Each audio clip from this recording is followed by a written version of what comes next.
एक बहुत ही भोला भाला सा आलसी लड़का था। वह कोई काम नहीं करना चाहता था, बस खाना खाता घूमता और सोते रहता था। एक दिन उसे किसी ने बताया कि एक आश्रम है जहाँ पर कुछ नहीं करना पड़ता है और हर दिन 2 समय का खाना और नाश्ता मिलता है, तुम वहाँ जाकर के रहो। उस आलसी लड़के ने सोचा कि ये तो बहुत ही बढ़िया है और वह उस आश्रम में जाकर रहने को सोचा। और फिर वह भोला भाला आलसी लड़का अपना सारा सांसारिक जीवन छोड़कर उस आश्रम में जाकर रहने लगा।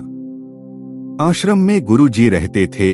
वह कुछ समय सबको प्रवचन देते हैं। वह आलसी लड़का सुनता था, बाकी समय आराम करता था और फिर भर पेट खाना खाकर सो जाता था। ऐसे ही उस लड़के का दिन गुजरता गया। एक दिन उस आश्रम में कुछ भी नहीं बना। नाश्ते के समय नाश्ता नहीं मिला। उसने सोचा नाश्ता नहीं मिला, भोजन तो मिलेगा। अब भोजन के समय भी उसे भोजन नहीं मिला। लड़का दौड़ करके गुरुजी के पास गया और उसने पूछा कि आज भोजन क्यों नहीं बना।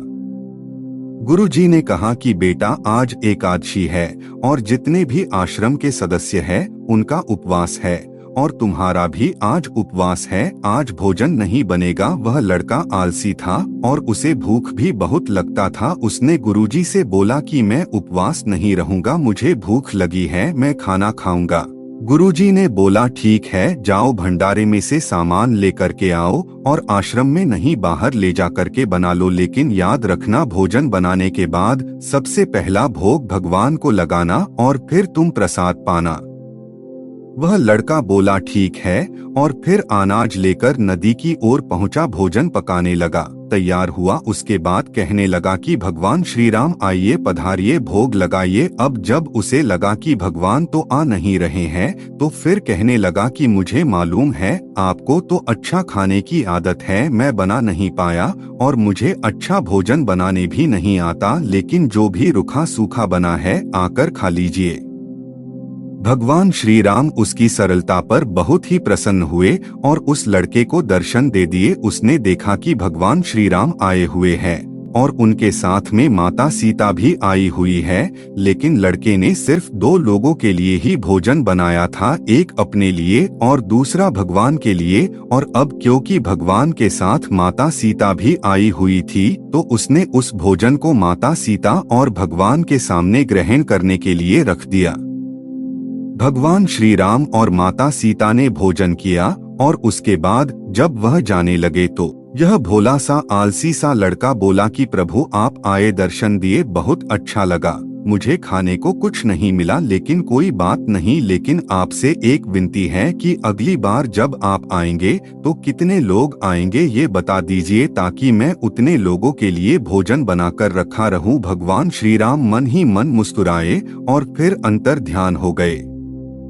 लड़का आश्रम गया, दिन बीतता गया और फिर एकादशी का दिन आया और इस बार उसने 3-4 लोगों के लिए अनाज लेकर के खाना बनाने के लिए नदी के किनारे पहुंचा और उसने बड़े प्रसन्नता से भोजन बनाया और इंतजार करने लगा कि प्रभु आइए और भोग लगाइए। इस बार लड़का देखता है कि भगवान श्री राम पूरा राम दरबार लेकर के आए हैं, जैसे माता सीता, लक्ष्मण, भरत, हनुमान जी और सभी लोग आए हैं। लड़के ने 3 से 4 लोगों का भोजन बनाया था और इस बार भी भोजन कम पड़ गया। लड़के ने निराश होकर भोजन को प्रभु के आगे रख दिया। उन्होंने भोजन किया और फिर चले गए और इस बार भी लड़का फिर से भूख रह गया। अब लड़का फिर आश्रम गया, दिन बीतता गया और फिर एकादशी का दिन आया और इस बार गुरुजी से कहने लगा कि गुरुजी मुझे इस बार थोड़ा ज्यादा अनाज चाहिए। गुरुजी सोचने लगे कि यह इतना सारा अनाज का करता क्या है, कहीं इसे बेचता तो नहीं है। फिर उन्होंने कहा कि ठीक है, भूख से परेशान रहता है। लड़के ने कहा कि नहीं गुरुजी, मैं भूख से परेशान नहीं रहता हूँ, प्रभु के साथ बहुत लोग आते हैं, उनको भी तो भोजन करना पड़ता है।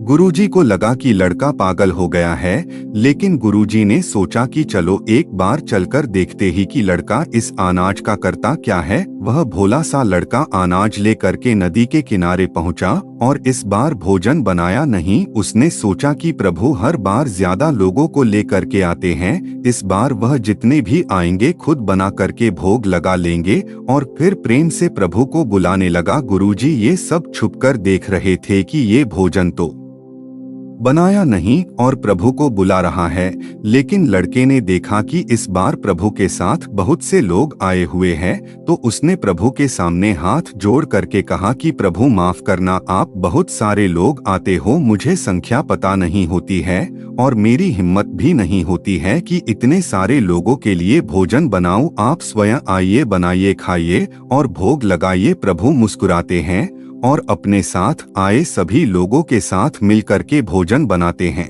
गुरुजी ये सब छुप करके देखते हैं और फिर लड़के के पास आकर के कहते हैं कि तुम ये कर क्या रहे हो। लड़का कहता है कि गुरुजी आपको दिख नहीं रहा है कि भगवान श्री राम पधार चुके हैं, माँ सीता आई हुई है, हनुमान जी आए हैं और भी सभी लोग आए हुए हैं, भोजन बन रहे हैं।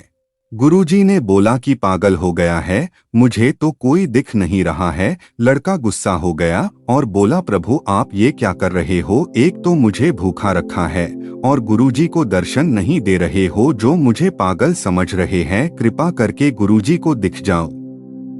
भगवान बोले नहीं, मैं इन्हें नहीं दिख सकता।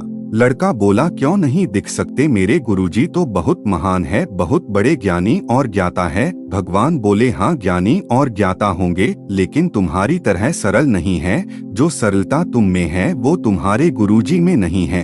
लड़के ने ये बात गुरुजी से कह दी कि भगवान श्री राम कह रहे हैं कि आप में सरलता नहीं है, आप मेरी तरह सरल नहीं है, इसलिए आपको नहीं दिख सकते।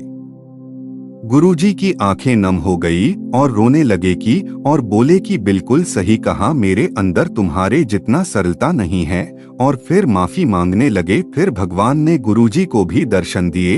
ये कहानी हमें सिखाती है कि जीवन में सरलता सबसे आवश्यक है। जितने सरल बने रहेंगे उतना जीवन में आगे बढ़ते चले जाएंगे। जब आप सरल होते हैं तो आप खुद भी मुस्कुराते हैं और दूसरों को भी मुस्कुराने की वजह देते हैं।